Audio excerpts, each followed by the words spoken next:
What is leadership? I think before we can answer that question, we have to actually ask a different question. What is work? Because leadership is really about work. And I'll come back to that in just a moment. Work is the conversion of energy to value. Note I didn't say it's about selling your energy. I mean, that is one way that we engage in work, but we engage in work all the time. When we're parents, we are working to create the value of hopefully children who will be awesome members of society. Perhaps we're in a not-for-profit, or perhaps we are employed by an employer who hopes to extract value from the energy that we're providing them. In any of those cases, leadership is about managing that conversion. It's about how do you take the energy that is being given to you, made available to you, or that you're using, and produce even better value. And that's an important way to think about that.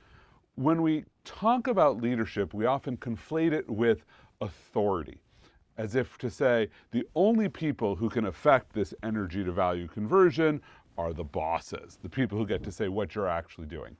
But that's not really fair and adequate, is it?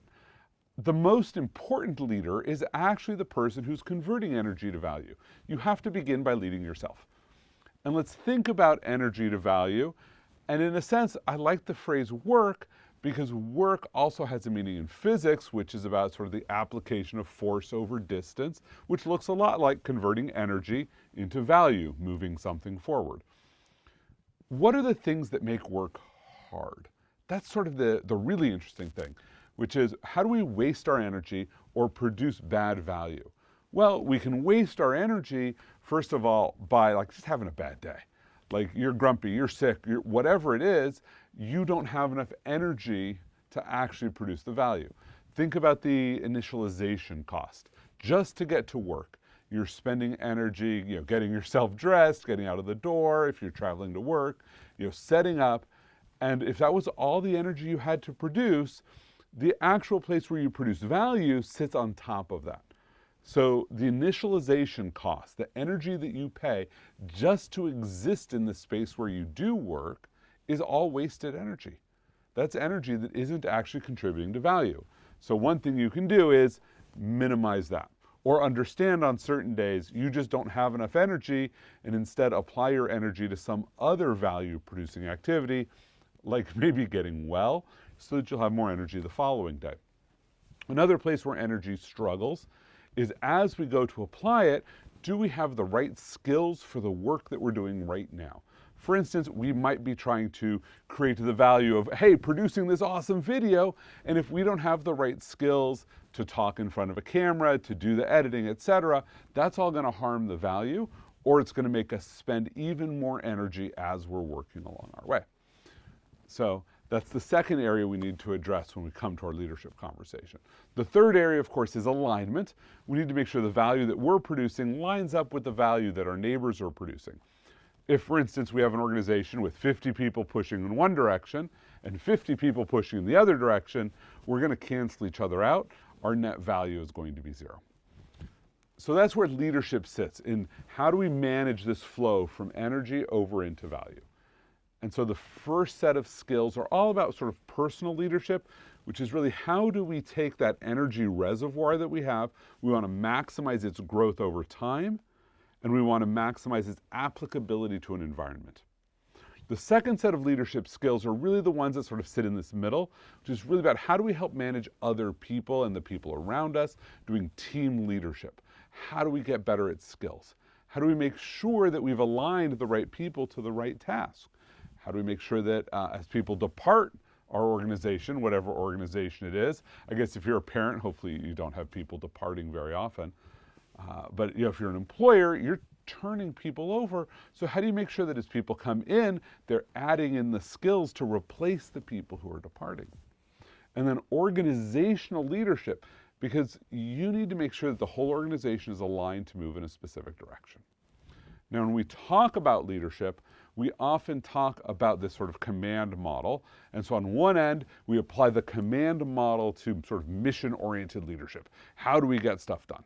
And on the other end, we apply the command model to sometimes what's called servant leadership. Oh, how do we serve our people?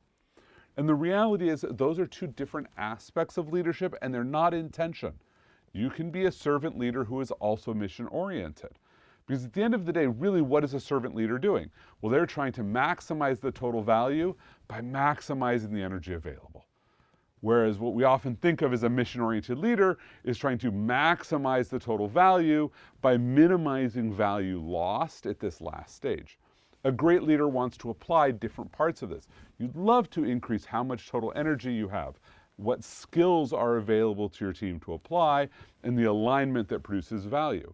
Because if you do all of your focus over here, then a small improvement over here will have much better outcomes than one over here. Because think of these as like three variables that multiply, A times B times C.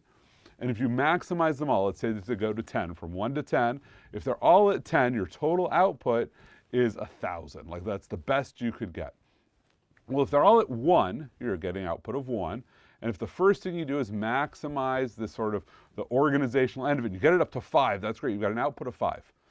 Increasing that by 1 gets your output to 6. 1 times 1 times 6.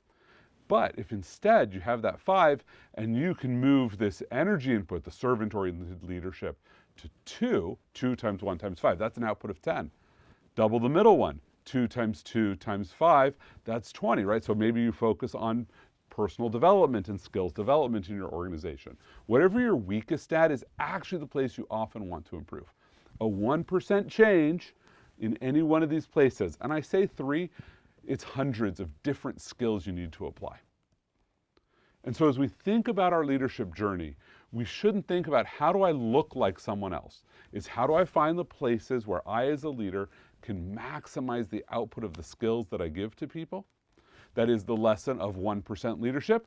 If you don't have a copy, I do recommend picking one up today. 54 short skills, all of them readable in 5 minutes or less. They might take you a lifetime to apply, because each one you can get a little bit better every time you re-engage with that skill and you practice. Maybe you're practicing inclusion. How do you reduce the energy cost that you're making people pay just to come into your space? Maybe you're practicing helping people not be irreplaceable, but instead focus on being unclonable. Nobody has to have all of the skills you have, but any skill you have, you want to have multiple people who have that skill. Or maybe you're focused over on alignment and ensuring that you all have the same vision to know that you're on the right path. So anyway, that's what leadership is. Leadership is this application of energy into value, which is work, but it's how do you make that as efficient and effective as possible.